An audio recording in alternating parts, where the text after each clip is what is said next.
عودة الفهد الإنجولي. عودة الفهد الإنجولي. عبد الله نزل التدريبات. عبد الله يا عبد الله. وبعديهم بزيرة الفهد الأسمر البرازيلي في الطريق، وممدوح عباس يلقي بصواريخه. السلام عليكم ورحمة الله وبركاته أصدقائي الدرجة الثالثة، يا مساء الفل عليكم. أخباركم إيه؟ بسم الله والصلاة والسلام على رسول الله سيدنا محمد بن عبد الله. نبدأ الحلقة. على الرغم من فوز نادي الزمالك بالدوري المصري وذهابه للعب في دوري أبطال أفريقيا بعد سنين عجاف، لسه مشاكله زي ما هي. طب كسبنا بالبطولة، هنلعب في دوري أبطال أفريقيا، مفيش فلوس، في قضايا وفي أحكام وفي رؤساء حاليين وسابقين بيدبوا في بعض، ولسه التويتات شغالة. طب ايه الحل؟ فلوس وجت اتصرفت فين؟ مش عارفين. الأستاذ ممدوح عباس الرئيس السابق لنادي الزمالك يلقي بتويتة يعني فحواها كده بتقول ان في كارثة او 3-4 كوارث، بس مش عارفين ايه هما. في الاول الراجل ذكر عبد الحميد معالي وعمر فرج، بعد كده قال لك الزمالك ده مش طابونة او مش الحيطة المايلة. طب بعد كده جاب سيرة مصدق. يا ترى في ايه؟ عبد الحميد معالي ده تقريبا محدش شافه في الملعب. عمر فرج تقريبا لعب 7-8 ماتشات كان احتياطي، وكلف عمر فرج الزمالك 148 مليون جنيه. بايه؟ مش عارفين. ان هو عمل كوره بالكعب مثلا في الزمالك واتلعبت لناصر منسي الاسطوره، وجاب جون التعادل ب 148 مليون. يا بلاش والله يا بلاش. طب صلاح مصدق اللي كان ليه 30-40 الف دولار تقريبا، وخدهم 830 الف دولار. الفلوس دي بتيجي منين؟ الفلوس دي بتروح فين؟ وبعد كده كابتن استاذ ممدوح اتكلم عن ان هو جاب هدايا معينه للاعيبه الزمالك وجون ادوارد رفضها. انت بترفض مني هدايا؟ طب والله لمشيك منها. هو قال كده، وبعدها فعلا جون ادوارد مشي. هو مين بيتحكم في مجلس اداره الزمالك؟ الكابتن حسين ولا الاستاذ ممدوح ولا الايادي الخفيه اللي بنتكلم في عليها بقالنا فتره؟ مش عارفين. بس في الاخر جمهور الزمالك ايه، ايوه ايوه امام عاشور مش عايز يجدد، ايوه ده الاهلي اتغلب في الوديه ده الاهلي هيلعب برشلونه وهو مغلوب هو ما بيتكلمش في المشاكل اللي عنده. الله. طب ايه السر؟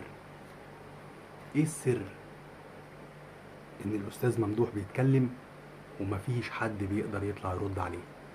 هاتولي حد رد على تويته الاستاذ ممدوح قبل كده. استحاله.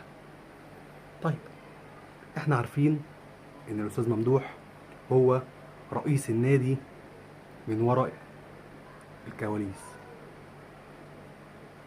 فدي حاجة احنا عارفينها ومتأكدين منها، ولكن جمهور النادي الزمالك مش مقتنع بحاجة زي دي.